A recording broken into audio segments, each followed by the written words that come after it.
Bonjour à tous, merci de nous suivre ce soir. Dans Invité politique, nous recevons l'ancien Premier ministre du Mali, Moussa Mara, qui est en visite à Paris. Donc le président du parti Yéléma a accepté de venir répondre à quelques-unes de nos questions sur le plateau de l'invité politique. Donc merci de le recevoir. Bonsoir monsieur le Premier ministre. Bonsoir. Merci d'avoir accepté de venir sur notre plateau. Vous êtes à Paris depuis le 24 officiellement. Quel est l'objet de cette visite? Principalement, c'est de participer à un colloque sur le rôle de la diaspora dans le processus électoral sur le continent. Et en même temps, comme à chacune de mes visites ici en France, en profiter pour rencontrer nos compatriotes dans les foyers, rencontrer les responsables de notre parti ici. Donc voilà, dans la grande ligne, l'objet de notre séjour de cette fois-ci. Ça tombe bien, nous sommes membres de la diaspora, très actifs sur la diaspora. Et justement, pour parler de cette diaspora-là, de tout le temps, on dit que ça pourrait être le fer de lance de nos pays d'origine.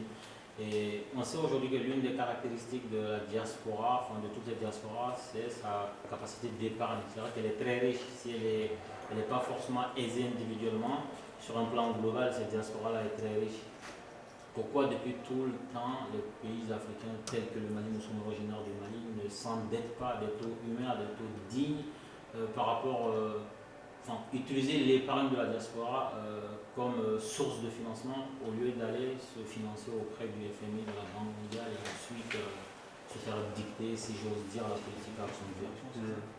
Bon, ce que vous dites paraît très intéressant a priori, mais c'est très compliqué. D'abord, ce qu'il faut savoir, c'est que la diaspora, ce sont des millions de personnes, individuellement, qui empruntent des circuits qui ne sont pas des circuits homogènes. Quelqu'un utilise son cousin pour envoyer l'argent au pays, quelqu'un utilise une banque, d'autres utilisent d'autres types de procédés. Donc, orienter l'épargne de cette diaspora massivement vers le pays, vers les investissements, vers l'endettement du pays, n'est pas aussi simple que ça. Au Mali, nous avons le projet au niveau du gouvernement du temps où j'étais Premier ministre, et je suis sûr que c'est le cas aussi aujourd'hui, de la Banque des Maliens de l'extérieur, pour faire en sorte que les Maliens de l'extérieur, de manière générale, puissent aller vers cette banque, dont ils deviendraient actionnaires d'ailleurs, aux côtés de l'État et d'autres partenaires, et donc l'utiliser pour épargner.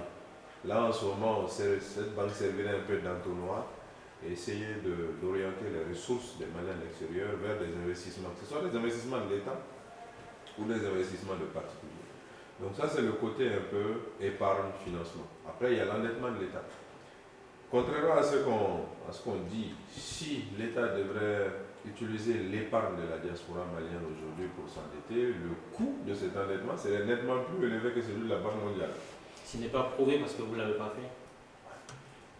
Le coût de l'endettement bancaire est nettement plus élevé que celui de la Banque mondiale. Quand je parlais d'avoir recours à la diaspora, en fait, ce n'est pas forcément par des transferts vers les sociétés que je ne veux pas nommer qu'on connaît. C'est plutôt organiser cette diaspora-là de sorte à créer un cadre de confiance où on pourrait émettre des bons et les membres de la diaspora, à travers justement des institutions ou des banques, pourraient les acheter. Et donc, en fait, il y a un cadre de confiance. Non, moi je vous ai compris, mais si vous émettez des bons, vous, membre de la diaspora, l'État malien qui émet un bon pour collecter votre épargne, vous avez le choix d'aller vers les bons de l'État malien comparé à d'autres bons. Vous comprenez? Et ces bons sont rémunérés à 5, 4, 6%. Si l'État malien émet à 2 ou à 3%, vous hésiterez. Si vous avez un raisonnement strictement économique. Bien sûr. On va dire, bon, si vous raisonnez avec le patriotisme et d'autres éléments, peut-être vous irez vers le bon de l'État. Mais si l'État émet à 0,5% ou à 1%, vous réfléchirez encore plus. Il se trouve que l'endettement de la Banque mondiale ou la BAD et autres, c'est 1%, 0,5%, ainsi de suite. Donc, ce n'est pas forcément un élément de comparaison. Cela étant dit. Sans vous interrompre. Ah là, vous êtes en train de m'interrompre. Mais allez-y. Vous me laissez continuer. Allez-y. Le volume du financement qu'on peut mobiliser auprès de la diaspora est sans commune mesure avec celui de la Banque mondiale. C'est sur le volume qu'il faut agir. L'État malien aujourd'hui, pour aménager 200 000 hectares dans la zone d'office du Niger, ce qu'on n'arrive pas à faire depuis l'indépendance, a besoin d'1 milliard de dollars. Peut-être qu'on peut mobiliser 500 millions de dollars auprès des Maliens de l'extérieur, mais on ne pourra jamais mobiliser 50 millions de dollars auprès de la Banque mondiale ou de la BAD. Sur 10 ans, donc, sur la diaspora. Sur le volume, effectivement, ça peut être intéressant. C'est pourquoi l'idée de la Banque des Maliens de l'extérieur, je pense, est une idée qu'il faut creuser et peut-être concrétiser le plus rapidement possible.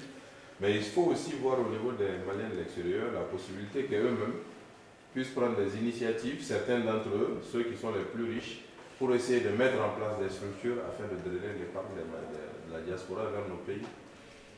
Bon, sans aller plus loin dans ce thème, on va passer justement au thème du colloque dont vous étiez le parrain, donc ça a été sous votre présidence, et donc ça parlait de l'apport de la diaspora dans les processus électoraux de sorte à ce qu'il soit fiable. Est-ce que la diaspora compte pour quelque chose est-ce qu'elle compte pour quelque chose d'important dans le processus électoral dans les pays africains? Pour l'instant, je ne pense pas. C'est-à-dire qu'on peut mieux faire.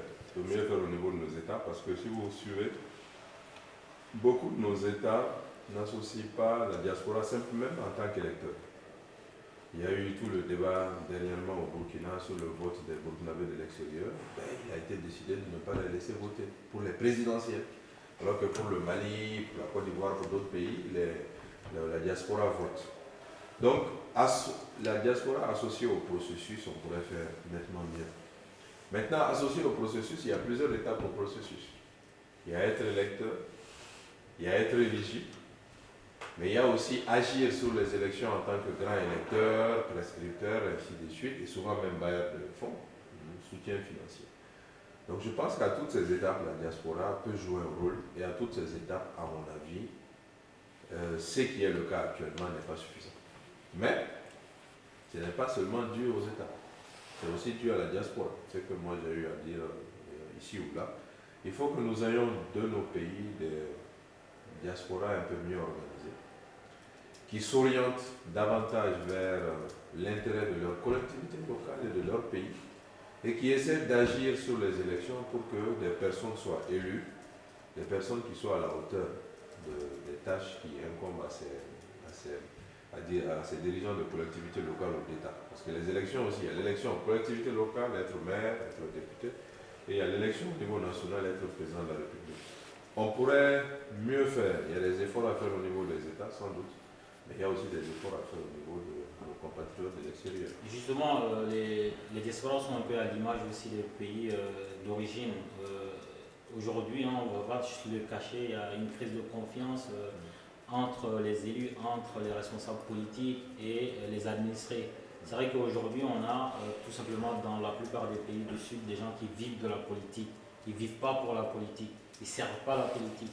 C'est vrai qu'ils n'étaient rien sur le plan social, ils n'étaient rien sur le plan économique. Et du jour au lendemain, ils deviennent super riches. Et si encore la population, le niveau de vie de la population était proportionnel à l'augmentation du niveau de vie des politiques, il n'y aurait pas de problème. Et donc, à un moment donné, il y a une rupture entre les élus, entre les responsables politiques et les populations, et les membres de la diaspora n'échappent pas. Et donc, est-ce qu'il ne faut pas plutôt travailler sur la moralité des hommes politiques au Sud et espérer que la diaspora le suit, parce que tous les gens de la diaspora sont abonnés aux médias du pays, et donc ils regardent les politiques faire. Est-ce que quelque part, vous, politique, n'êtes pas responsable de ce qui se passe au niveau de la diaspora? C'est évident. Le leadership, de manière générale, dans nos pays n'est pas à la hauteur, parce que tout le monde le sait. Mais si vous attendez des politiques de changer, je pense que vous risquez d'attendre longtemps. Dans le système actuel, qui sont les bénéficiaires? Ce sont les leaders, c'est eux qui gagnent. Pourquoi remettre en cause quelque chose dans lequel on gagne? Donc, ce n'est pas ceux qui bénéficient du système qui vont faire les efforts pour le changer. Donc il faut un braquage. Il faut que les corps intermédiaires, dont certains de la diaspora, parce que les acteurs de la diaspora sont souvent très importants dans les localités de nos pays, que ceux-ci un peu mieux éclairés, un peu plus compréhensifs, un peu mieux organisés, qui puissent agir pour que le leadership soit obligé de changer. Soit changer la façon de faire du leadership, soit changer le leadership à l'occasion des élections. Moi, c'est ce que j'ai dit pendant le colloque. Si on ne s'implique pas à ce niveau, il ne faut pas attendre que, par un miracle déterminé, un maire décide de changer parce qu'un député ou un ministre ou qui je ne sais, décide de changer. C'est la population, à travers les élites, à travers ses dirigeants, dont les acteurs de la diaspora, qui doivent faire l'effort nécessaire pour obliger les leaders de changer. Les leaders ne changeront jamais tout seuls. C'est tellement facile pour eux, le système actuel, je ne vois pas de raison pour eux de changer. Si nous sommes d'accord sur ce point, on ne va pas rallonger la discussion dessus. On va revenir au Mali à proprement parler, votre cas personnel. La dernière fois qu'on vous a vu, vous étiez Premier ministre, vous ne l'êtes pas aujourd'hui. Ce n'était pas la dernière fois. C'était l'avant-dernière fois. Et est-ce que quand vous êtes parti de la primature, vous étiez aigri? Oh, pas du tout. Moi, les responsabilités publiques, ce sont des charges pour moi. Je le dis un peu partout. Et justement, ça rejoint un peu ce que vous dites, c'est que moi, je fais partie de la classe de dirigeants qui ne vivent pas de politique, qui vivent assez bien sans la politique. Et la politique, d'ailleurs, c'est une perte de ressources pour eux. J'ai eu à le dire. En tant qu'expert comptable, je gagne 6 à 7 fois plus qu'un ministre et 5 fois plus que le Premier ministre. Bon. Donc, quand je quitte les fonctions de Premier ministre, a priori, mes revenus augmentent. Ça, c'est la première chose. La deuxième chose, moi, je considère les responsabilités publiques comme une charge qui est forcément éphémère, passagère. Nous sommes appelés à jouer un rôle déterminé et à un moment déterminé, sur décision de notre supérieur qui est le chef de l'État, nous quittons le pouvoir, nous quittons les responsabilités. On a servi le pays du mieux qu'on a pu le faire pendant qu'on était là. La mission est terminée, ben on va faire autre chose en attendant qu'une autre mission puisse intervenir. Vous l'avez vu le jour où j'ai quitté la primature, je n'avais pas l'air particulièrement abattu. Et c'est le cas encore aujourd'hui. J'ai utilisé ce terme parce qu'il provient d'un des ministres de votre gouvernement qui avait traité l'ensemble des Maliens qui n'adhéraient pas à la politique de gestion du président Ibeka d'Aigri. Mais ça n'engage que celui-là. Voilà. Et donc, vous avez quitté la primature, pour autant, vous n'avez pas quitté le rouage du pouvoir. Vous n'êtes, semble-t-il, pas aigri. Vous êtes toujours dans la mouvance présidentielle. Et qu'est-ce que vous trouvez de bon dans cette mouvance présidentielle, dans la gestion, pour la cautionner? D'abord, c'est une question de cohérence. Vous savez, nous, on a soutenu le candidat Ibrahim Boubacar Keïta pour un certain nombre d'axes d'action dans la gestion du pays. Nous l'avons choisi pas pour un poste, pas pour une responsabilité déterminée, pour un projet, un programme. Et ce projet, un programme pour lequel il a été élu, il essaie de le mettre en place. Chacun a son appréciation de ce qui est en train d'être fait. Moi, je dis, il peut mieux faire. Il y a des choses qui ont été faites qui sont bien. Moi, j'ai été ministre, j'ai été Premier ministre. Si vous me posez des questions sur les choses qui ont été faites, je pourrais en citer des tonnes et des tonnes. Il y a des choses qui ont été faites qui n'étaient pas bien, qui ne sont pas bien. Mais ça fait partie de tout exercice. Non, mais nous sommes plus dans... Aujourd'hui, en fait, pour juger quelqu'un, il faut aller... il faut partir des promesses qu'il a faites et de la réalisation. Aujourd'hui, on est à mi-mandat. Est-ce que 50% des promesses du président Ibrahim Boubacar Keïta ont été faites? Aujourd'hui, on n'est pas à mi-mandat. On est à 2 ans sur 5. Donc, on est à... Vous savez très bien que la dernière année, c'est pour faire campagne pour une réélection. Vous savez, l'État est une continuité. On pose des actes et les actes nous survivent après la fin du mandat. Donc, sur la gestion de l'État, il y a beaucoup de choses. Ce n'est pas aussi simple que 1 plus 1 égale 2. C'est pour ça qu'on met des gens comme vous, comme le président Ibeka. C'est justement parce que ce n'est pas simple que moi, on ne me met pas. Moi, je suis membre de cette majorité. Le parti est même membre de la majorité. On continuera à être membre de la majorité jusqu'au bout du mandat. Le président Ibeka est élu pour 5 ans. On va l'accompagner du mieux qu'on peut pendant les 5 ans. Yéléma n'est pas dans le gouvernement. Yéléma est député à l'Assemblée nationale. Nous avons été dans le gouvernement pendant un certain temps. Nous avons pu faire ce que nous avons pu faire et nous continuons à accompagner du mieux qu'on peut. Ce qui est sûr, c'est qu'il y a des choses qui seront insuffisamment faites, il y a des choses qui seront bien faites, il y a des choses qui ne seront pas faites. À la fin du mandat, il sera l'occasion en ce moment de tirer un bilan et de décider de ce qu'il y a lieu de faire concernant le président et son avenir à la tête de notre pays. Le plus important, pendant les 3 ans qui arrivent, on l'accompagne, notamment sur le sujet le plus important, c'est-à-dire le sujet du Nord. Et sur le sujet du Nord, il y a eu quand même des avancées importantes. Et ces avancées, je pense qu'il faut les consolider afin qu'on ait la paix et la réconciliation. On va en venir, c'est l'un des gros thèmes du débat, on va en venir. Et donc là, on est toujours sur la question de votre présence au sein de la mouvance présidentielle. Aujourd'hui, il y a beaucoup de débats, hein. Il y a certains membres de la mouvance présidentielle qui sont incriminés, notamment dans le dossier de l'engrais frélaté et aussi dans le dossier du passeport. Vous avez été administrateur d'une commune avec la réussite ou pas, c'est selon la vision de tout un chacun. Aujourd'hui, quel conseil vous auriez donné dès les premiers jours du déclenchement de cette histoire d'engrais frélaté?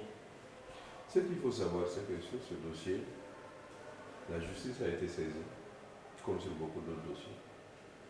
Il faut laisser faire la justice.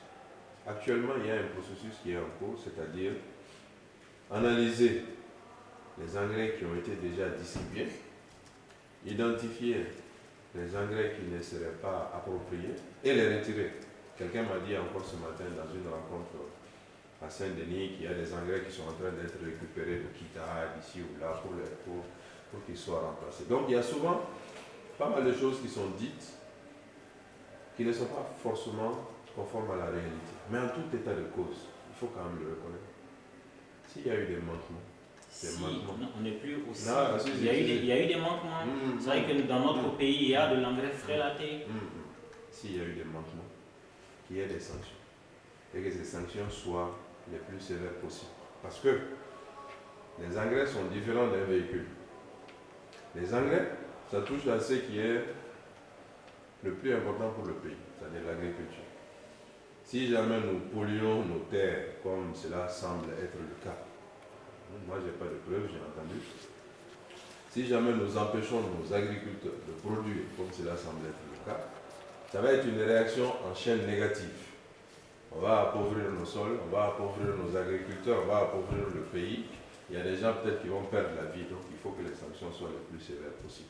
Moi, c'est ce que je peux dire. Je ne suis pas aux affaires. Vous avez utilisé l'expression en cours. Si il y a tellement de choses en cours au Mali. Oui, malheureusement. Le procès du général Sanogo est en cours. Bien sûr. La résolution de la crise du Nord est en cours. En fait, tout est en cours, sauf, excusez-moi de vous le dire, sauf le confort de certaines personnes au Mali. Je vais nommer le président de la République. Lui, il n'a eu aucun problème à s'offrir, on ne va pas revenir dessus. Le luxe qui s'est offert, à part ça, tout est en cours au Mali. Ça, je vous laisse libre de cette appréciation. Non, mais dites-moi les réalisations Moi, si je dis, je suis ministre, je suis premier ministre, je transfère un rapport à la justice, j'ai fini mon travail. Non, mais ce que je veux dire, on est en train de juger, on est en train d'analyser une globalité. Mais il faut que vous compreniez aussi. Vous reconnaissez que la justice de notre pays est quand même au ralenti. Bien sûr. Et donc, on ne peut pas se féliciter. Je suis le premier à le dire. Et là, qu'est-ce qu'il faut faire? C'est ça la justice, il faut la réformer. Il faut renvoyer tout simplement des gens. On est dans un pays où les responsables sont interchangeables à volonté. Moi, je vais vous dire, je vous souhaite d'être un jour responsable pour que vous soyez confrontés aux dures réalités de la réforme. Donc moi, je vous arrête tout de suite. Je le suis chantier, pas un bon responsable. Ben on verra. C'est pour ça qu'on ne fera jamais appel à moi. Vous savez, il y a beaucoup de gens qui ont commencé simples journalistes sur un plateau, ils ont terminé ministre. Donc peut-être que vous pourrez changer d'avis un jour et terminer ministre. Ce que je peux vous dire simplement, c'est que la réforme de la justice est un dossier que le ministre Bachili a engagé. J'étais Premier ministre à l'époque. Il y a eu une étude où des avocats, des magistrats, des greffiers, tous les acteurs de la justice ont travaillé, ils ont produit un rapport. Le ministre de la Justice devrait transmettre ce rapport au Conseil des ministres pour que nous décidions des grandes orientations de la réforme de la justice. Le Conseil supérieur de la magistrature, simplification des procédures, limiter un certain nombre de pouvoirs des magistrats, gérer la carrière des magistrats de manière un peu plus efficace, pas mal de choses. Ce dossier, pour des raisons X ou Y, je ne sais pas pourquoi, parce que je suis plus Premier ministre, n'est pas encore arrivé au niveau du Conseil des ministres pour qu'on fixe les grandes orientations. Pourtant, il y a urgence. Absolument, je suis d'accord avec vous. Mais donc finalement, qu'est-ce qui fonctionne correctement au Mali? En dehors de... Vous avez été Premier ministre, vous n'êtes pas dans la galère du Malien lambda. Aujourd'hui, pour le Malien lambda, depuis que le pouvoir est en place, qu'est-ce qui a changé? Où est-ce qu'on pourrait dire Hamdoullah? Il faut prendre simplement le dossier du Nord. Les dossiers du Nord ont signé un accord de paix. Ça, c'est concret. Bon, signé en duplex dans un premier temps. Quel que soit Alpha, ça a été signé. Une fois Alger, et ensuite on a supplié. Deux fois à Bamako. Voilà, deux fois. Non, une première fois en duplex Bamako-Alger, ensuite on a supplié les enfants gâtés de la CMA de venir à Bamako. Quel que soit Alpha, il a été signé. Ça, c'est concret. Mais cet accord aujourd'hui, vu que vous voulez qu'on en rentre dans le vif du sujet rapidement, on va le faire. Non, mais je vous suis, vous êtes mon invité. Je vous donne un exemple. Voilà, justement, cet accord-là, on va y aller dedans, on va le disséquer. Aujourd'hui, quelle garantie le Mali en tant qu'État a pour appliquer cet accord-là? Si, admettons que toute la population malienne dans son intégralité était d'accord avec cet accord-là, de quels moyens aujourd'hui le pouvoir malien dispose, l'administration malienne dispose pour l'appliquer? Vous savez, 70% de ce qu'il faut faire dans le cadre de l'accord nécessite simplement que les textes soient changés. Ce n'est pas une question d'argent. La question d'argent. Je parlais de moyens, je parlais d'hommes, je parlais de déploiement, je parlais d'intention, je parlais de loi aussi. Je vous dis 70% c'est des textes. Les textes, on a la capacité. Il faut qu'on ait la volonté de les prendre. L'essentiel de l'application de l'accord, contrairement à ce que les gens pensent, ce n'est pas les groupes armés, c'est l'État. C'est l'État qui doit faire les réformes. C'est l'État qui doit conduire le processus de désarmement, de démobilisation, de réinsertion. Les rebelles ont à donner les listes, regrouper les hommes, regrouper les armes. Le président de la République doit prendre des décisions pour la mise en place des commissions et ainsi de suite. Donc l'essentiel revient à l'État. Il faut que l'État ait la forte volonté. Le chef de l'État l'a dit encore la semaine dernière que ce sera le cas. Suivons-le. Qu'est-ce qui s'est passé depuis? Le comité de suivi de l'accord s'est réuni 3 fois. La semaine dernière, ils ont approuvé le règlement intérieur. Ils vont faire le chronogramme de mise en œuvre de l'accord jusqu'au 20 août. Et le 22 août, ils doivent se retrouver pour valider ce chronogramme et commencer la mise en œuvre de l'accord. Il faut simplement patienter et suivre. En effet, patienter, de toute façon, on n'a pas le choix. Mais en même temps, j'ai envie de vous rappeler certains faits. Lorsque l'accord de Ouagadougou a été mis en place, l'un des points les plus importants, c'était la DDR.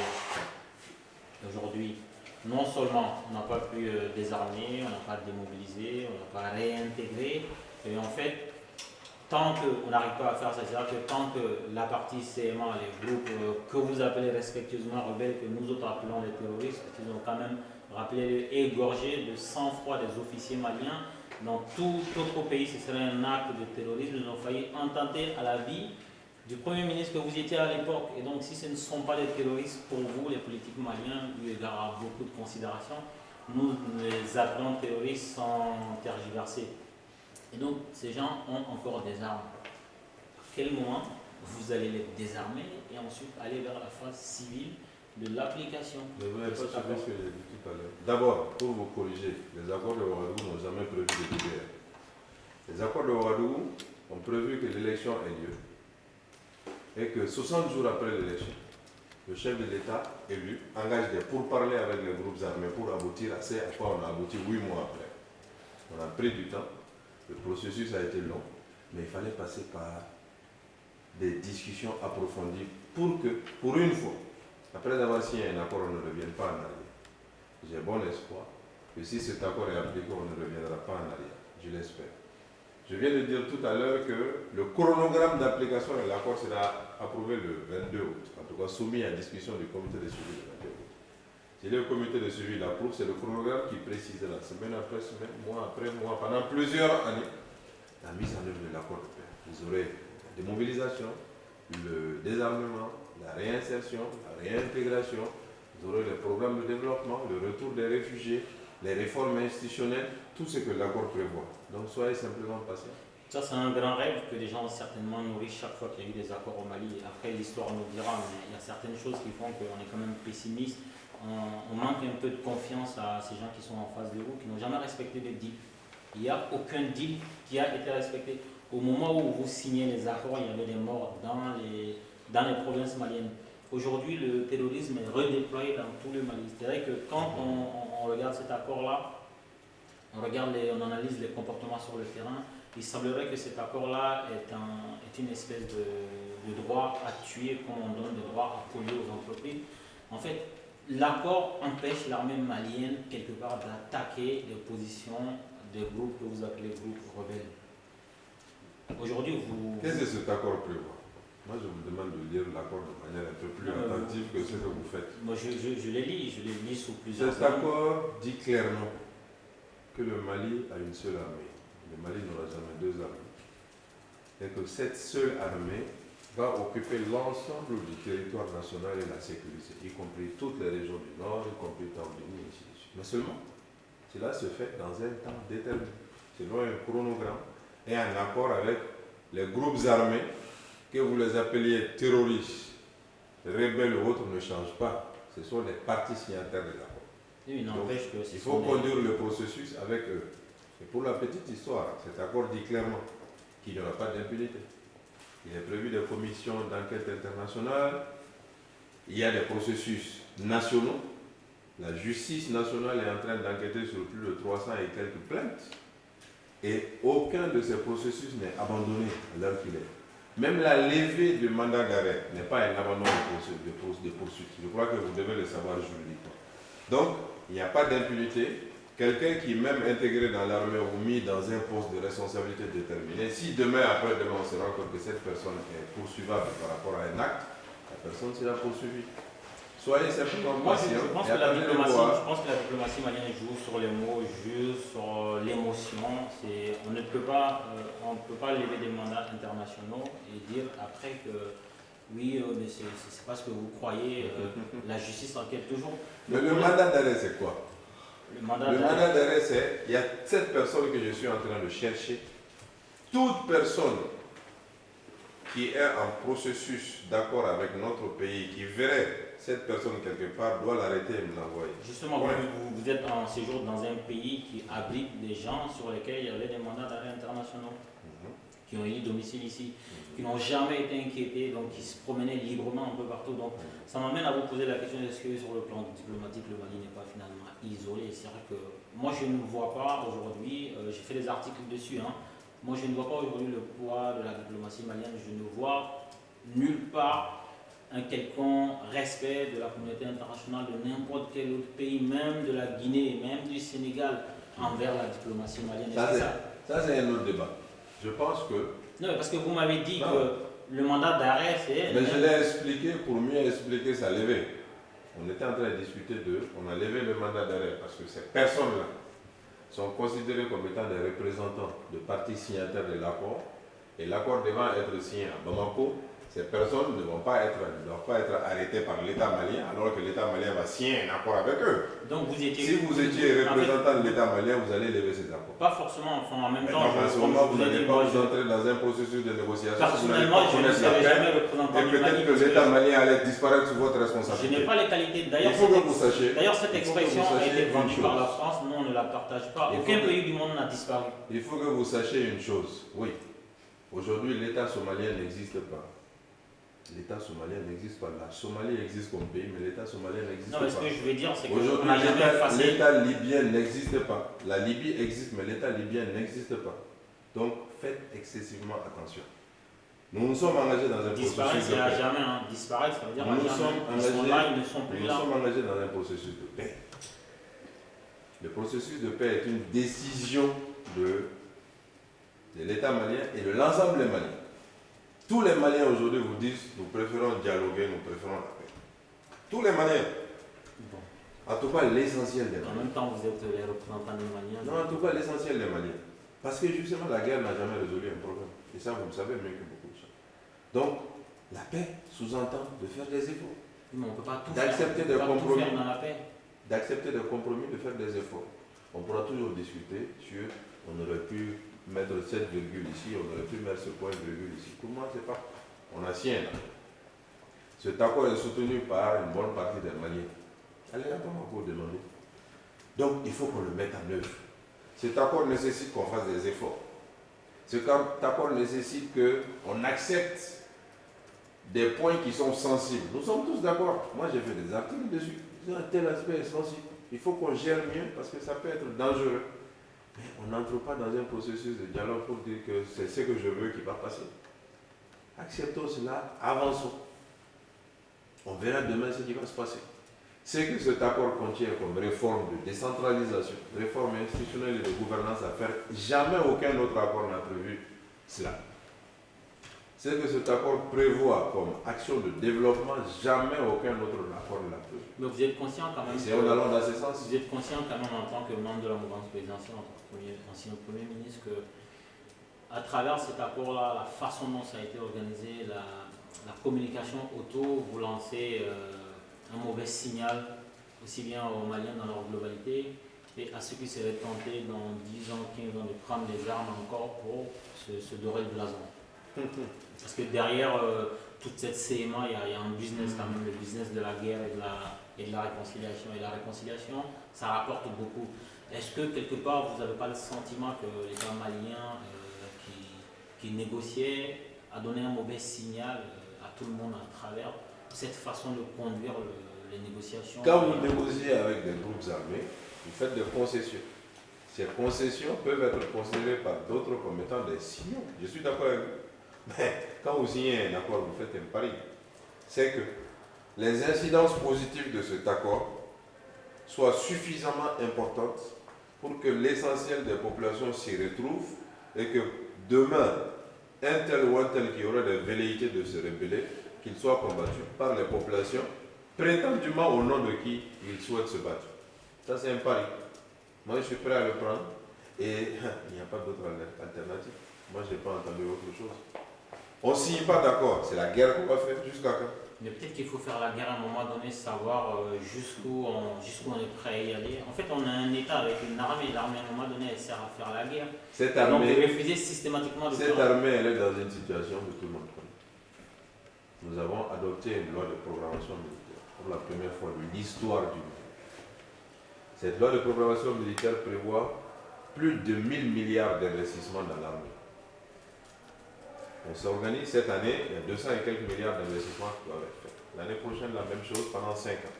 Allons dans ce sens.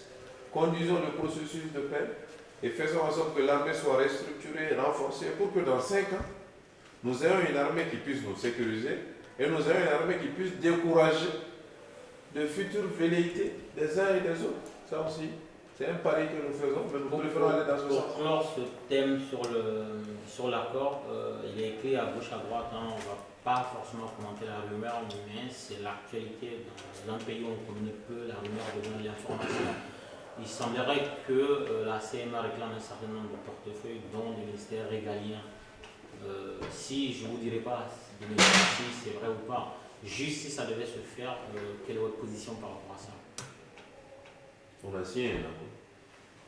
Nulle part, vous n'avez vu dans cet accord qu'on doit donner tel poste. Non, ce n'était pas l'essence de ma question. Ma question, non, je vais arriver à la question. Si ça devait se faire. Mais pour arriver à cette question, il faut d'abord qu'on lève l'ambiguïté. Il faut lever l'ambiguïté. Il n'y a pas d'ambiguïté sur ça. Le chef de l'État, constitutionnellement, est élu par les Maliens pour constituer l'équipe qui lui semble être la meilleure pour l'accompagner. Personne ne peut lui imposer de prendre un tel ministre de la Défense ou un tel ministre des Affaires étrangères. Je ne veux pas le croire. Non, vous avez des questions. Et donc, le président va constituer au moment où il souhaite, le gouvernement qu'il souhaite, pour mettre en œuvre l'accord ou continuer avec le gouvernement actuel, parce que constitutionnellement, il n'est pas obligé de changer de gouvernement, pour mettre en œuvre l'accord. Il décidera de choisir Yaya Malé, X, Y ou Z, membre du gouvernement. Ce X, Y ou Z peut être membre de CMA. Il y a des Maliens qui sont membres de CMA, membres de Gatia, membres de X ou de Y. Mais nulle part, ni dans un document, ni dans des discussions annexes, ni à quel niveau que ce soit, il n'est question de donner un poste régalien ou un poste non régalien à X par rapport à son appartenance. Vous l'avez vu, ce n'est pas dans l'accord. Donc moi, je préfère maintenir à ce qui est visible. Je ne suis pas dans le secret des dieux. Bon, pour finalement finir avec la phase accord et son application, la constitution malienne sera modifiée pour l'adapter à cet accord-là. Est-ce que quelque part l'accord ne devient pas de fait anticonstitutionnel? Il faut savoir que qui est accord ou pas, le chef de l'État Ibrahim Boubacar Keïta, dans son projet, il est prévu de réformer la constitution. Là, vous faites une fête d'attaquant. Non, pas du tout. Monsieur le Premier ministre, est-ce que le fait de modifier, Monsieur le Premier ministre, est-ce que le fait de modifier la constitution d'un pays pour la rendre, pour l'adapter à un accord, ne rend pas cet accord-là anticonstitutionnel? C'est la loi, la constitution, c'est la loi suprême du pays. Je vais venir tranquillement pour là aussi comment dire, dégonfler cette baudruche. Premier constat, nous-mêmes Maliens, c'était le cas d'Alpha Omar Kounari, président de la République, c'était le cas d'Amadou Toumani Touré, président de la République. Nous avons fait le constat qu'il faut changer notre constitution, avant même qu'on entre dans le processus de paix. Donc, premier élément. Deuxième élément, notre constitution même prévoit que les traités internationaux que le Mali conclut ont une portée qui est supérieure aux lois nationales. La constitution est une loi. C'est la loi fondamentale, mais c'est une loi. Donc la constitution elle-même incorpore que les engagements internationaux de notre pays priment sur elle-même. Ça, c'est le cas de toutes les constitutions de partout.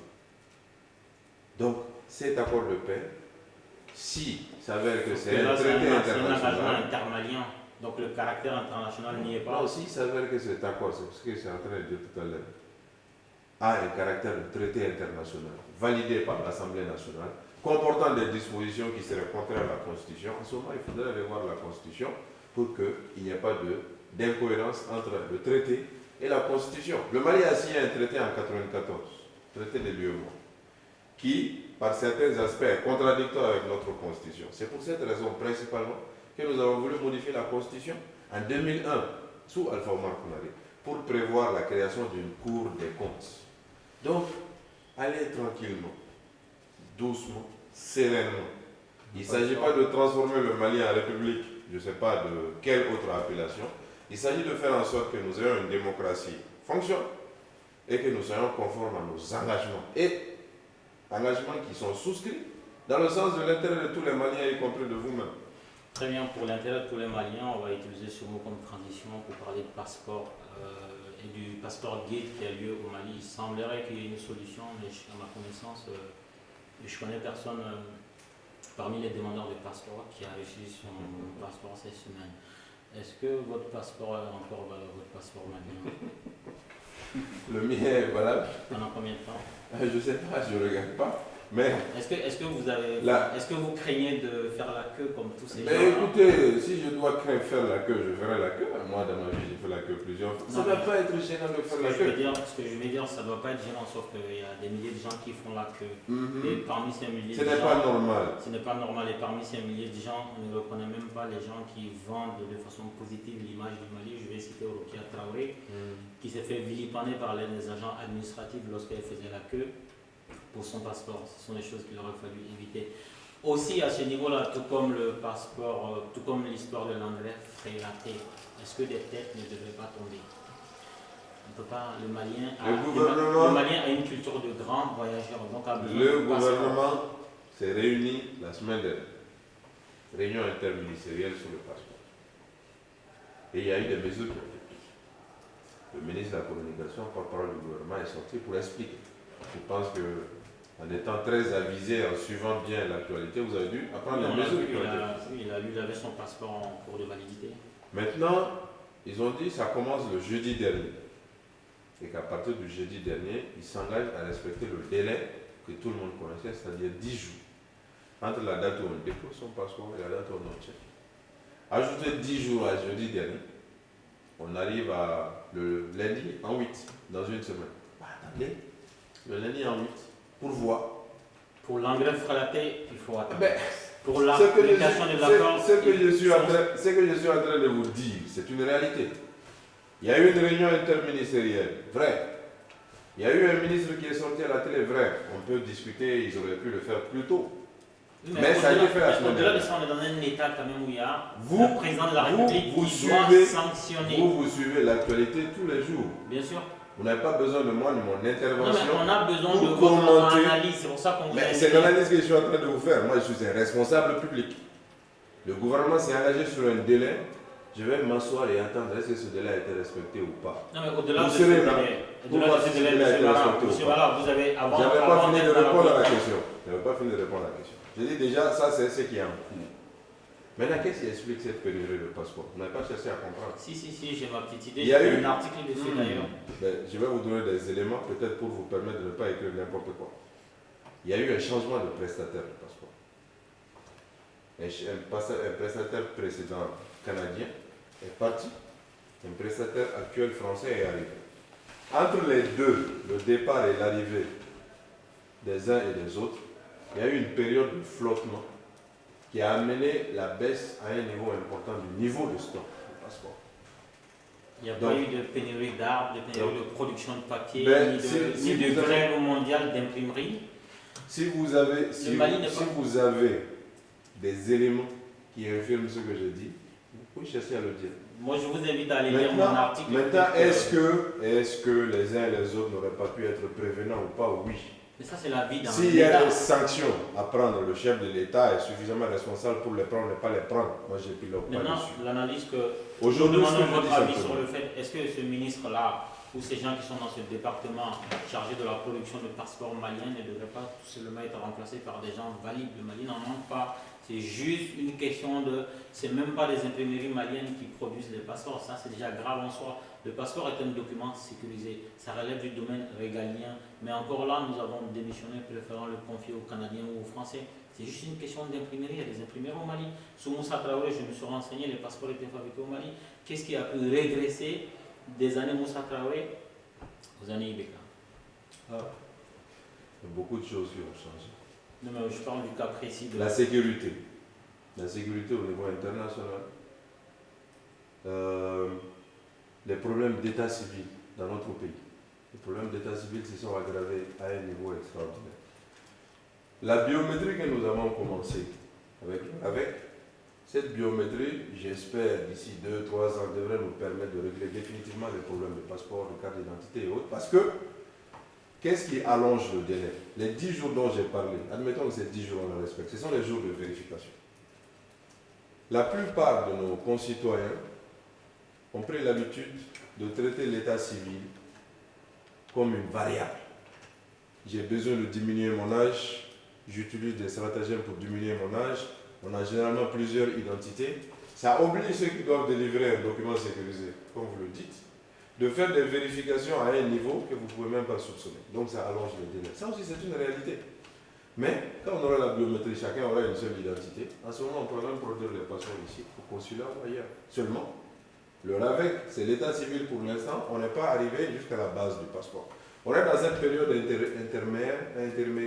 intermédiaire qu'il faut arriver à gérer avec le prestataire actuel qui arrive.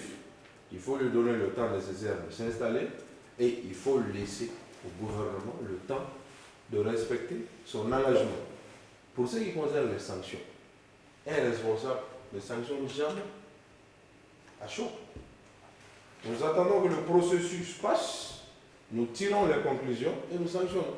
Sanctions politiques, sanctions judiciaires ou d'autres types de sanctions. Moi, en tout cas, en tant que responsable, c'est ce que je conçois. Pas parce qu'il y a le feu dans un secteur que je viens, je tape du poing sur la table, j'enlève X, j'amène Y. Le Y que vous mettez là, le temps que lui comprenne la situation, il va falloir l'enlever lui aussi parce qu'il y aura un autre feu qui va s'ouvrir. Soyons sereins. Suivons ce que le gouvernement a fait. C'est respecté, tant mieux, c'est pas respecté. En ce moment, on pourra se retrouver pour commenter de nouveau. Là, vous avez parlé de biométrie. En fait, ce n'est pas une fin en soi. C'est-à-dire que là, biométrie, c'est bien beau. On nous a souvent vendu des formules comme ça. C'est très beau. Mais tant qu'on n'a pas mis la biométrie ne doit pas précéder les hommes. Il faut des hommes intègres, aux places intègres. Et ensuite, même sans la biométrie, le jeu sera sur une base de concurrence pure et parfaite. Si vous ramenez la biométrie, je vous prends un exemple tout simple. Je vais au Mali. J'ai des connexions au niveau de l'aéroport de Bamako. Et je veux faire entrer des stupéfiants, je ramène des malfrats, au niveau biométrique, qui sont fichés. Dans l'état actuel du Mali, je donne un coup de fil à des gens qui donnent des coups de fil et je me retrouve à passer sans contrôle. Et donc, ça revient à ce que je vous disais au début de mon analyse. Si vous ne faites pas appel aux hommes qu'il faut, aux places qu'il faut, je parle d'hommes intègres, je parle d'hommes bien formés, je parle de professionnels, on va reparler, on va refaire ce débat dans 20 ans, le Malien n'aura pas changé. Et pour ça, qu'est-ce qu'aujourd'hui, au sein de la mouvance présidentielle, qu'est-ce que vous êtes en train de faire pour la promotion des Maliens qu'il faut, aux places qu'il faut? Je ne vous parle même pas de diaspora parce que, encore une fois, je suis très bien placé pour le savoir. La diaspora est à l'image du Mali. Je parle de façon globale, que ce soit les Maliens formés au Mali, les Maliens formés ailleurs. Qu'est-ce que vous faites pour la promotion des Maliens dont le processus de positivation du Mali a besoin? D'abord, pour revenir à la biométrie, tout ce que vous avez dit n'enlève rien à la pertinence de la biométrie par rapport à la non-biométrie. Comprenez? Les hommes peuvent être mauvais, encore que tous les hommes ne sont pas mauvais. Il n'en reste pas moins que la biométrie est toujours plus utile que la non-biométrie. Vous me suivez? Si vous avez, je ne partage pas. Je vous donne un exemple. Vous avez un homme honnête, ça existe. Vous le mettez à un poste. Le système biométrique est en vigueur. Il va l'utiliser de manière adéquate et il va arriver à sécuriser le secteur dans lequel il travaille. Vous prenez le même homme honnête, le système biométrique n'est pas en vigueur, il va être entourloupé, il ne sécurisera pas le secteur. La biométrie a toujours été mieux que la non-biométrie. L'identification parfaite des individus est toujours une bonne chose. C'est le fondement d'un État, l'état civil. Si aucune personne ne peut modifier son âge, aucune personne ne peut changer son nom, aucune personne ne peut falsifier son état civil, c'est le fondement de l'État. C'est une bonne chose. C'est ce que la biométrie permet. Cela n'enlève rien à la seconde partie de ce que vous avez dit, la qualité des hommes. Je suis d'accord avec vous que même avec le meilleur des outils, si les hommes ne sont pas au point, ils trouveront toujours des stratagèmes pour contourner les outils. C'est ce que vous avez dit. Qu'est-ce qui a été fait en 2014, début 2014? Moi, j'étais ministre. Marthe Damni a pris une instruction. La première fois dans l'histoire de notre pays. Pour dire que quand vous devez recruter, puisque vous parlez des hommes qu'il faut à la place qu'il faut, quand l'État va recruter des directeurs des organismes personnalisés, EPIC, EPA, hôpitaux, établissements scientifiques, il faut qu'il y ait une sélection. Il y a eu, sur la base de cette instruction que j'ai renforcée quand je suis arrivé en tant que Premier ministre, des dizaines d'appels à concurrence pour recruter des directeurs d'hôpitaux, des directeurs d'établissements publics et autres, dont certains sont venus de l'extérieur de la diaspora, pour la première fois dans l'histoire de notre pays. Ça, c'est une réalité. On va essayer d'aller dans ce sens. On l'a fait pour les organismes personnalisés. Peut-être que demain, il faut le faire pour les services rattachés.